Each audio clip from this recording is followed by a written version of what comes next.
So about 2 weeks ago, I was speaking at a school in California about sugar. And after I was done, a little 6-year-old boy, adorable little boy, came up to me and said, "But I don't have to worry about that because I don't eat a lot of sugar." So I crouched down with him and I started chatting with him.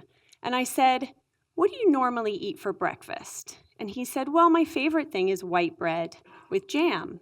And I said, "What do you eat for snack?" "Usually a packet of crisps or a bag of potato chips," he said. "And what do you like to eat for lunch?" "Well, usually my favorite Lunchables pack." "And how about dinner?" "Well, most of the time I have white pasta with cookies." "But," he said, "I'm like the healthiest boy in my class." So we're going to come back to this little boy later in my talk. Right now, April 2016, we are faced with this situation. 1.9 billion people worldwide are categorized as overweight. That means they have a body mass index of 25 or above. Another 650 million people worldwide are categorized as obese. That means they have a body mass index of 30 or above. 20% of all 10-year-olds in the UK are obese, and another 15% are overweight. And 400 million people worldwide are struggling with type 2 diabetes. Now, that is a very sad state of affairs, but let's now look at 10 years from now. The most conservative projections say that 20% of the world population will be obese. And many doctors and many researchers absolutely believe that that number will be 50%. By 2025, 1 in every 10 people will have type 2 diabetes, and countries that we don't normally associate with obesity, Latin America, Central America, China, and the Middle East, will be struggling with vast increases in obesity and lifestyle diseases. So if those statistics shock you as much as they did when I was learning about them, I want us to think about this room. That's 20 to 50% of all people not being able to work efficiently, move well, fundamentally being happy or content. Let's look at this room. There's 100 people in this room. There's 10 rows. That's 10 people in each row. Look down your row. That means that up to 5 people in each row would be obese, have type 2 diabetes, heart disease, and other lifestyle diseases. This is a major, major public health issue, and it's preventable. So how did we come so far from 100 years ago when obesity really wasn't an issue?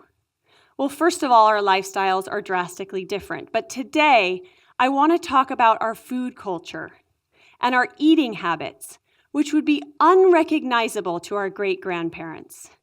Yes, we need to move more. Yes, we need to sweat more. Our kids need to watch less video games and get outside more.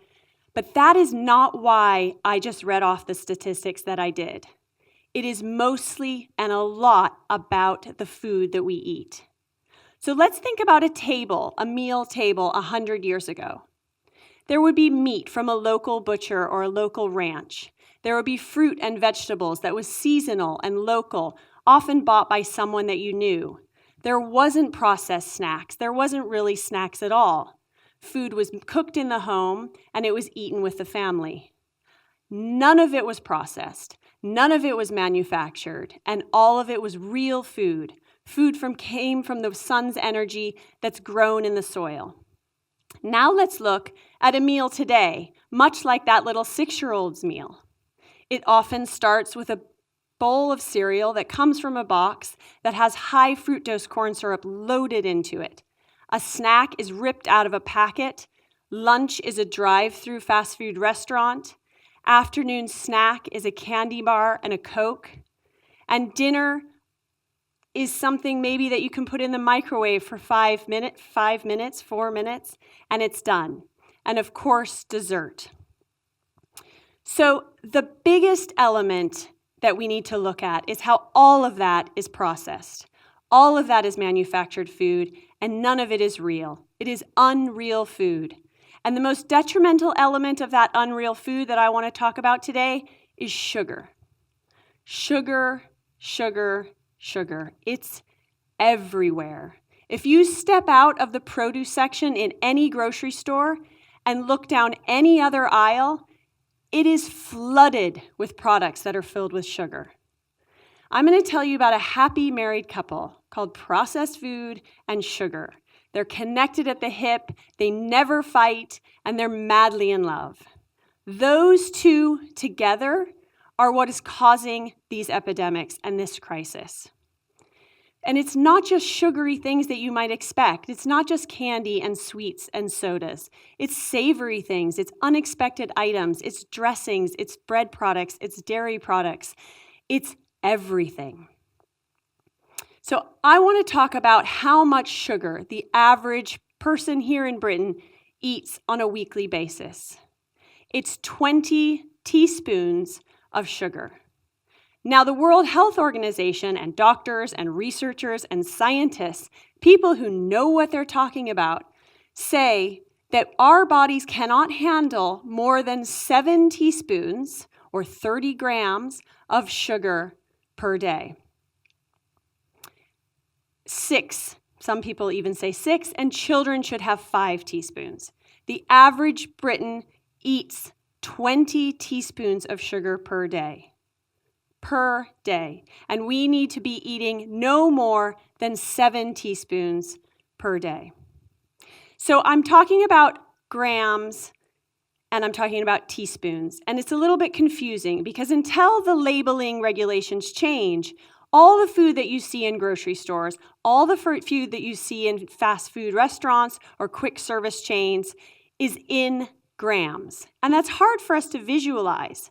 But if we can visualize teaspoons, it makes it much easier. So the equation that you need to embed in your mind is that 4 grams of sugar equals 1 teaspoon. 4 grams of sugar equals 1 teaspoon. Because if you can visualize that this bowl of cereal that you're thinking of giving your child to start their day has 4 teaspoons of sugar in it, you're going to think twice about it. But somehow grams gets us a little bit confused. So I'm going to do a little experiment with us. Here's the 20 teaspoons of sugar that people are eating per day. And this is the 7 teaspoons of sugar that we're meant to be eating every day. Now, first I'm going to go through a meal which I consider to be a pretty unhealthy day of meals. But I must remind you that many, many people around the world would not consider this an unhealthy day of meals. Let me find my unhealthy bag. So we're going to start with a bowl of average sugar cereal, which is 3 teaspoons of sugar, and a Danish, which is 5 teaspoons. Then you're going to have a Coke at 11 a.m., which is 10 teaspoons of sugar. Then you're going to have a fried chicken sandwich with a honey barbecue dipping sauce and some crisps, and that's 6 teaspoons of sugar. A Kit Kat at 3 p.m., 2.5 teaspoons of sugar. A double cheeseburger, French fries with ketchup, 3 teaspoons of sugar. A gin and tonic, 3.5 teaspoons. And a bowl of ice cream and a few cookies. That's 9 teaspoons. Okay. You laugh, but that's a reality for many, many people. And the grand total is 42 teaspoons of sugar. How many are we supposed to have per day? 7. Okay, now I'm going to do a jar, which many of you might assume is a very healthy day of meals. So we're going to start with a bowl of granola, which is 3 teaspoons of sugar. A glass of orange juice, which is 4 teaspoons of sugar. A healthy snack bar and an innocent smoothie, 9 teaspoons of sugar. A salad with creamy French dressing, 2 teaspoons of sugar. A low-fat vanilla yogurt with fresh chopped mango, 14 teaspoons of sugar. A chicken teriyaki dinner with fried rice, 3 teaspoons of sugar, and no dessert. And that grand total is 32 teaspoons of sugar. So, some of you probably found that pretty surprising, right? So even if you're thinking to yourself, this lady's not talking to me, I don't drink a lot of Coke, I don't eat a lot of sweets, I guarantee you, you eat more sugar than you think, and definitely more than is good for you. So while we have these numbers floating around in our head, I want to show you some other examples of the amount of sugar in certain items. And some of them are treats, and you're going to say, obviously those have sugar in them. That's not why I'm showing you them. I'm showing them because I want you to see how much sugar they have in them. They have so much. Some of them, this treat that you might be eating 2 to 3 times a week, has more in it than we're supposed to have per day. So let's just start with a granola, 1 bowl, 4 teaspoons of sugar. These fruit and nut nibbles are 4.5 teaspoons of sugar. Please keep in your mind the 7 teaspoons of sugar that we're supposed to have per day. Petit Filou, any of you that have children know that kids will beg you to buy these. No one eats just one, they look like a bite in themselves. 2 of these are 2.9 teaspoons of sugar. Tomato soup, 4.85 teaspoons of sugar. Baked beans, nation's favorite, 4.9 teaspoons of sugar. Twix bar, and definitely no one eats one of these, is 6 teaspoons for the 2 sticks. Mars bar, 7.6 teaspoons. So now we're over our daily limit just with our afternoon snack. Flavored fruit water, healthy flavored fruit water, 8.5 teaspoons of sugar. Jelly Babies, not the whole pack, just 8 of the little babies, is 10 teaspoons of sugar. Raspberry jam that you put on your toast, 100 grams, which is about to there, is 12 teaspoons of sugar. The beloved Coca-Cola, 13.5 teaspoons of sugar. Red Bull, 7 teaspoons of sugar. And 1 bottle of Lucozade, 15.5 teaspoons of sugar. So we all need to make changes. We need to make changes to how we eat. We need to make changes to how we shop for us, but also for our families, and most importantly, for our children. So there are 5 ways that I want you to try to make changes in your life. First of all, don't assume that something is healthy just because it says natural or light on the label, or just because you've always eaten it, or just because it's always been in your kitchen. Start turning around everything you buy, looking on the back, looking at the ingredients. If there are tons of words that you don't understand, put it back on the shelf. If there is loaded with sugar, put it back on the shelf. The second thing I want you to do is to learn all these sneaky ways that brands put sugar into foods. I've given you a handout. There are hundreds of different words that products use for the word sugar. Just because it doesn't say S-U-G-A-R in the ingredient list does not mean it's loaded with sugar. So educate yourself about that. The third thing, remember your numbers. 4 grams equals 1 teaspoon. That's your equation so that you can visualize those teaspoons in your head when you're shopping for you, when you're shopping for your children, and when you're feeding them. And remember, 7 teaspoons of sugar per day should be your goal. Try to do less, but 7 teaspoons per day has got to be your goal. Number 4, think about my happy couple, processed food and sugar. This is the most important thing.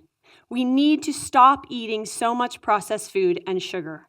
I called my book Keep It Real because the most important thing that people need to do is start eating real food, food that is grown from the earth. That is what we're meant to be eating. Start cooking as many days of the week as you can. Cook with your children on the weekends. Bring your cooked leftovers into lunch with you. If you make that shift to start eating real food, change will happen. Number 5, remember that you are in control of what you buy. If you don't want to be eating certain foods, if you don't want your family to eat certain foods, don't buy it. Don't bring it into your house. Because if it's not in your house, you're not going to eat it. If we all make changes, we can have a healthier, happier future. And just maybe that little 6-year-old boy will not be a depressing statistic. Thank you very much. Thank you for having me.